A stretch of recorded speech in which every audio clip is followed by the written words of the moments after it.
हाय, मी Swapnil. Hello, मी रश्मी आणि फिल्मी कट्ट्याच्या आजच्या भागात आम्ही दोघं तुमचं स्वागत करतोय. तुम्ही कधी खोटं बोललायत का? आणि ते खोटं लपवायला दुसरं खोटं बोललायत का? तिसरं, चौथं. ही सिरीज किती काळ चालू ठेवलीत तुम्ही?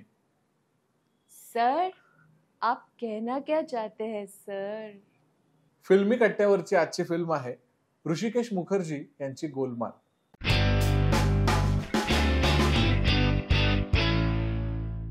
गोलमाल ही फिल्म आहे 1979, म्हणजे माझ्या जन्माच्या भरपूर आधीची.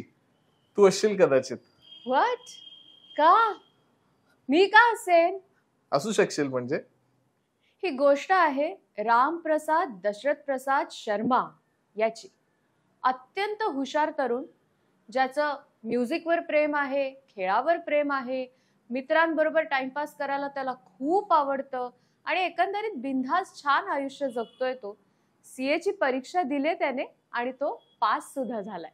फिल्मचा जो हिरो आहे रामप्रसाद, तो आता सीए पास झालाय आणि त्याचा मामा येतो, डॉक्टर मामा, आणि त्याला म्हणतो की माझ्याकडे एक आयडिया आहे.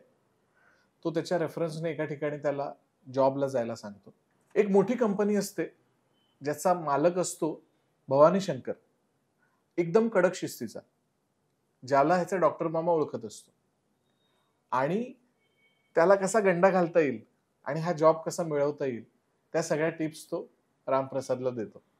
तर हा डॉक्टर मामा त्याला काय काय सांगतो, तर शुद्ध हिंदी बोल, त्यानंतर भारतीय पोशाख वापर, आणि तुला खेळात, संगीतामध्ये कशातच रस नाही असं दाखव. कारण तो जो मालक आहे भवानी शंकर, त्याचं म्हणणं असं असतं की तरुणांनी फक्त अभ्यास करावा आणि त्यानंतर कामात लक्ष द्यावं. तर तो ह्या सगळ्याच्या विरोधात असतो. तर असं तू जर बनून गेलास तर कदाचित तुला जॉब मिळू शकेल. आता आपल्या रामप्रसादकडे, तो मॉडर्न तरुण असल्यामुळे त्याच्याकडे भारतीय पोशाख म्हणजे सदरा वगैरे जे त्याला मामाने सजेस्ट केलेलं असतं हे तर काही नसतं. मग त्यावर तो काय आयडिया करतो, त्याचा एक मित्र असतो जो फिल्म इंडस्ट्रीमध्ये कामाला असतो. तो त्याच्याबरोबर एका सेटवर जातो फिल्मच्या आणि तिकडे जो कपडेपट असतो त्यातला एक सदरा तो ट्राय करतो आणि त्याच्या मापाचा तर काही मिळत नाही, छोटा सदरा मिळतो, तेच घालून तो ऑफिसला जातो. आणि तिकडे गेल्यावर जेव्हा ते कारण विचारतो तो भवानी शंकर की अरे हे काय तू असा शॉर्ट कुर्ता घालून का आलाय, त्यावर तो म्हणतो की सर, अगर भारत के हर नौजवान ने म्हणजे भारतातल्या प्रत्येक तरुणाने जर असेच कपडा वाचवून जर शॉर्ट कुर्ता घातला तर कित्येक जणांचा कपड्याचा प्रश्न सुटेल. आणि त्याचे हे उदात्त विचार ऐकून भवानी शंकर खूप इम्प्रेस होतो आणि त्याला जॉब मिळतो. आता या हिरोने गंडा घालून जॉब तर मिळवलाय. आता तो काय काय आयडिया करतो, तर तो पारंपरिक पोशाखात ऑफिसला जातो, शॉर्ट कुर्ता तसाच ठेवतो, तसं शिवून घेतो, वेळेच्या आधी काम संपवणं, जास्त वेळ थांबून काम संपवणं, अशा बऱ्याच गोष्टी करतो. तो प्रमोशन घेतो, त्याला पगारवाढ मिळते. आणि हे करत असताना एक मॅच असते हॉकीची, ती त्याला बघायला जायची असते मित्रांसोबत. तर तो काय सांगतो एका मित्राला की तू डायरेक्ट माझ्या बॉसच्या केबिन मध्ये फोन कर आणि असं सांग की आई आजारी आहे. खरं तर ह्याचे आई बाबा दोघेही गेलेले आहेत आणि हा त्याच्या बहिणीबरोबर राहतो. तर त्याच्या मित्राला असं सांगतो की तू असा फोन कर की आई आजारी आहे, तर मग मला माझा बॉस सोडेल. नेमकं त्या दिवशी बॉस कुठेतरी बाहेर निघालाय आणि काहीतरी महत्वाचा कॉल येणार आहे असं तो सांगतो की हा तुला अटेंड करायचा आहे. आणि तेवढ्यात फोन येतो याचा मित्राचा आणि आईचं कारण सांगून बॉस म्हणतो की ठीक आहे, तू जा आज लवकर आणि तो फोन आपण नंतर बघू. आणि दोघेही स्टेडियम मध्ये जातात मॅच बघायला, बॉस पण आणि आपला हिरो पण रामप्रसाद. आणि बॉसला जेव्हा तो दिसतो रामप्रसाद, तेव्हा बॉस शॉक होतो आणि त्याला कळतं की आपल्याला अक्षरशः गंडवलंय. आणि तो खूप रागात असतो आणि तो रागात दुसऱ्या दिवशी त्याला केबिन मध्ये बोलवतो. रामप्रसादला हा प्रश्न ऐकून खरं तर भीती वाटते आणि बॉस म्हणतो असं कसं तू करू शकतोस, तू मला फसवलंयस, एवढं मोठं खोटं तू बोललास. आणि आता हे जर खोटं लपवलं नाही तर आपली नोकरी जाईल. इतक्या चांगल्या पगाराची नोकरी सुरुवातीलाच कोणी देत नाही. अशी मिळालेली नोकरी ती कशी घालवायची? आणि इथून खऱ्या अर्थाने चित्रपटात गोलमालला सुरुवात होते. काय काय होतं? धमाल.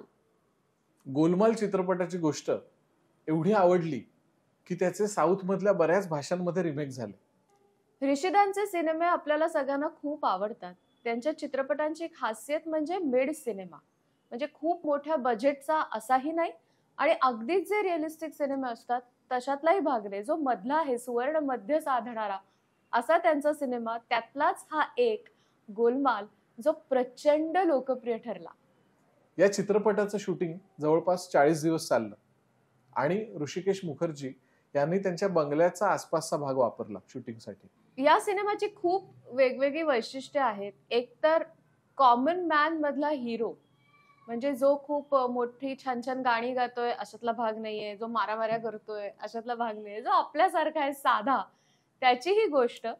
आणि अमोल पालेकर यांची सर ही जी ही जी स्टाईल आहे ती या सिनेमाने अक्षरशः अजरामर केली. आजही अमोल पालेकर म्हटल्यानंतर सर हीच मिमिक्री होते. रश्मीला ही एवढी आवडली आहे की आत्ताच्या आत्ता 3दा केलं तिने. तीनदा सर. चौथ्यांदा. या फिल्म मध्ये स्पेशल अपीअरन्स म्हणून अमिताभची पण एंट्री दाखवली आहे आणि खूप रिअलिस्टिक. म्हणजे अमिताभ शूटिंग संपवून एखाद्या स्टुडिओतनं बाहेर येतोय आणि तो म्हणतो जुर्माना फिल्मचं शूटिंग चाललंय आणि तो मित्राला सांगतो की हा खूप दिवस शूटिंगच चाललंय बघ ना. जो सिनेमा ऋषिकेश मुखर्जींचाच आहे आणि तेच स्वतःच्याच फिल्म बद्दल दुसऱ्या फिल्म मध्ये भाष्य करतात. हे फार गमतीशीर आहे. हो. सिनेमाची गोष्ट खूप छान आहे. त्याचे डिरेक्शन एकदम हलकं फुलकं ऋषिदास स्टाईल हे सगळं आहे. पण त्याबरोबर सिनेमामधली गाणी जी आर डी बर्मन यांनी संगीतबद्ध केलेत, एक खूप वेगळ्या प्रकारचं सुंदर म्युझिक आपल्याला या सिनेमाचं ऐकायला मिळतं. 1979 साली रिलीज झालेला गोलमाल का बघावा? अँग्री यंग मॅन सिनेमांच्या काळामध्ये एक हलकी फुलकी कॉमेडी घेऊन आलेला सिनेमा म्हणून अमोल पालेकर आणि उत्पल दत्त यांचा तगडा अभिनय बघायचा असेल तर खोटं बोलणं आणि त्यातून ते झाकण्यासाठी केलेली धडपड यातली गंमत बघायची असेल तर एखाद्या व्यक्तीला मिशीचं किती ऑब्सेशन असू शकतं ते अनुभवण्यासाठी गोलमाल सिनेमा कुठे बघता येईल तर युट्यूबवर अवेलेबल आहे, अमेझॉन प्राईम वरती अवेलेबल आहे, मॅक्स प्लेअरवर आहे. सो बऱ्याच ठिकाणी गोलमाल बघता येऊ शकेल. हा सिनेमा कसा वाटला आम्हाला नक्की सांगा. तुमची या सिनेमातली एखादी खास गमतीशीर एखादा सीन, एखादा डायलॉग काय असेल तो पण कळवा. आणि आजचा एपिसोड कसा वाटला तेही नक्की सांगा. एपिसोडला लाईक करा, शेअर करा, कमेंट्स करा आणि चॅनलला सबस्क्राईब करा. याच नोटवर आम्ही दोघं इथे थांबतोय. Bye. Angry young man. Cut. माझं नाहीये. चला. सो ह्या शूट साठी मी केस कापले नव्हते, तसं जुन्या काळातला सिनेमा म्हणून. हे भगवान. आणि तू सांग ना, हा तू बघितलेलास का कुठचा थिएटरला हा गोलमाल? का म्हणजे का बघेन मी? तू होतीस ना तेव्हा? असा तो प्रश्न येतो. का मी बघेन थिएटरला जाऊन? माझा हाच प्रश्न आहे. का